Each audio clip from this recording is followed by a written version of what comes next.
Morning friends, welcome to the new blog with लविश्मी।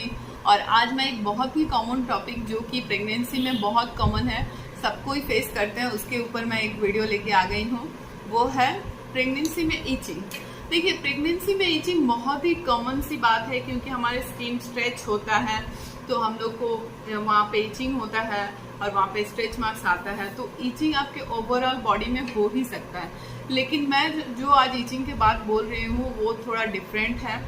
वो itching आपके एक बहुत ही डेंजरस, मतलब क्या बोले, एक डेंजरस बीमारी का कारण हो सकता है। तो चलिए वीडियो को स्टार्ट करते हैं। Let's start the video.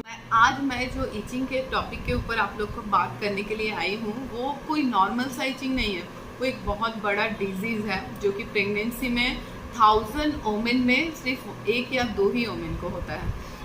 इसीलिए आप लोग को जान के रहना बहुत ज़रूरी है। मुझे फेस करना पड़ा है तो मैं चाहती हूँ कि जो मेरे जो व्यूवर्स हैं, मेरे जो कम्युनिटी मेंबर्स हैं, उन लोग को भी जानना बहुत ज़रूरी है क्योंकि ये एक बहुत ही, मतलब क्या बोले, बहुत रिस्की सिचुएशन है प्रेगनेंसी का।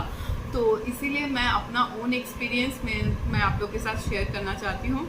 ये क्या बीमारी है? ये है ICP, intrahepatic cholestasis of pregnancy. इसको हम लोग ऑब्स्टेटिक कोलेस्टेसिस भी बोलते हैं। तो इसमें क्या होता है, इसमें हमारा जो मतलब लीवर होता है, लीवर में बहुत सारा बाइल मतलब एसिड जमा हो जाता है जिसकी वजह से हम लोग जो भी खाते हैं वो इजीली डाइजेस्ट नहीं होता है, उसमें फैट स्टोर होके रहता है और उसकी वजह से हमारा बॉडी में डाइजेस्ट अगर खाना अच्छे से नहीं होता है तो पूरी बॉडी में एक येलोइश स्टोन जैसा हो जाता है, येलोइश स्किन येलो हो जाता है जैसे जॉन्डिस में होता है।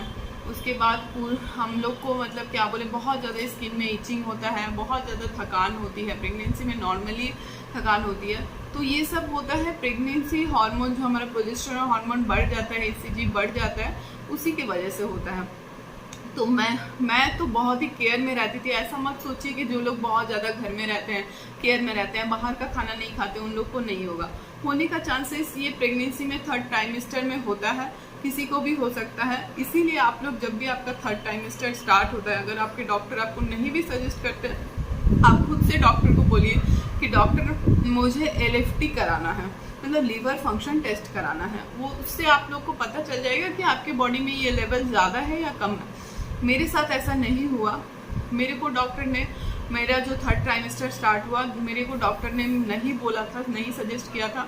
मेरा एकदम जो 9 मंथ स्टार्ट हुआ तब जाके डॉक्टर ने मेरे को ये टेस्ट दिया और उस टाइम ये कंट्रोल करने जैसा नहीं था, काफ़ी हाई लेवल में चला गया था। उस सिचुएशन में सिर्फ हम एक ही चीज़ कर सकते थे, इंस्टेंट सीजर, और कोई ऑप्शन नहीं रहता है। इसीलिए आप लोग के पास ऑप्शन रहे, पहले से ही आप लोग इसको करके रखिए, बहुत ज़्यादा ज़रूरी है क्योंकि इसमें बेबी को रिस्क रहता है। बेबी का जो क्या बोलते हैं, जो फर्स्ट पॉटी होता है उसको क्या बोलते हैं, मिकोनियम या क्या, वो बेबी फर्स्ट पॉटी कर सकता है स्ट्रेस की वजह से, या फिर आपका हेवी ब्लीडिंग स्टार्ट हो सकता है। So it's a very dangerous situation.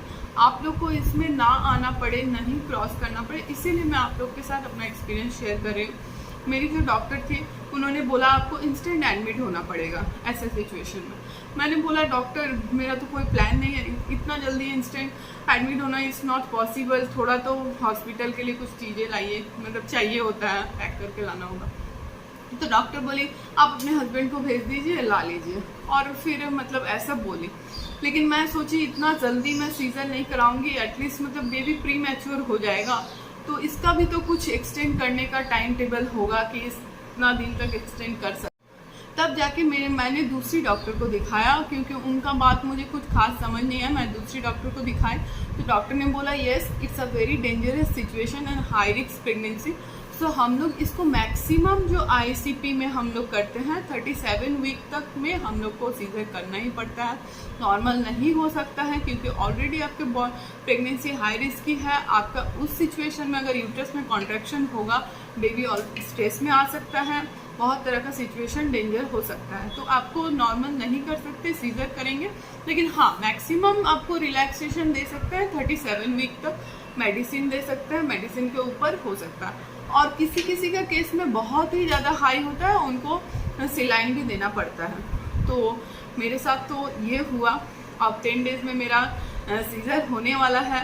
तो मेरे आईसीपी के दौरान मुझे इतना सारा फेज से गुजरना पड़ा, तो मैं चाह रही थी कि आप लोग को नहीं गुजरना पड़े, इसीलिए मैं अपना आईसीपी का जो एक्सपीरियंस है वो आप लोग के साथ शेयर करना चाहती थी।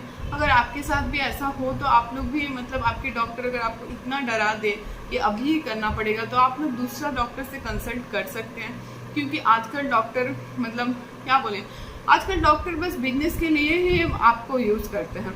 जैसे वो डॉक्टर चाहते थे कि आप इंस्टेंट सीजर कर दीजिए, बच्चा को प्री मैच्योर निकाल देंगे, एनआईसीयू में डाल देंगे, उसके बाद और भी बहुत तरह का खर्चा करा के आपका बस पैसा वो लोग लेना चाहते हैं। तो आप being a mom, being a educated women, आपको ये सब जानना चाहिए कि नहीं, हम ये सब डायरेक्टली नहीं करेंगे, एटलीस्ट 2-3 जन से कंसल्ट करने के बाद ही हम ये डिसीजन ले सकते हैं। मानते हैं कि सिचुएशन इज़ वेरी वर्स, लेकिन फिर भी हम लोग को इतना एजुकेशन है, इतना लिटरेट होते हुए भी ऐसा हम लोग डिसीजन नहीं ले सकते हैं। तो इसीलिए मैं बोल रही हूँ कि कुछ कुछ डॉक्टर के ऊपर हम लोग टोटली मतलब डॉक्टर हमारे लिए भगवान होते हैं, तो डॉक्टर के ऊपर टोटली भरोसा करके हम लोग ऐसे करते हैं।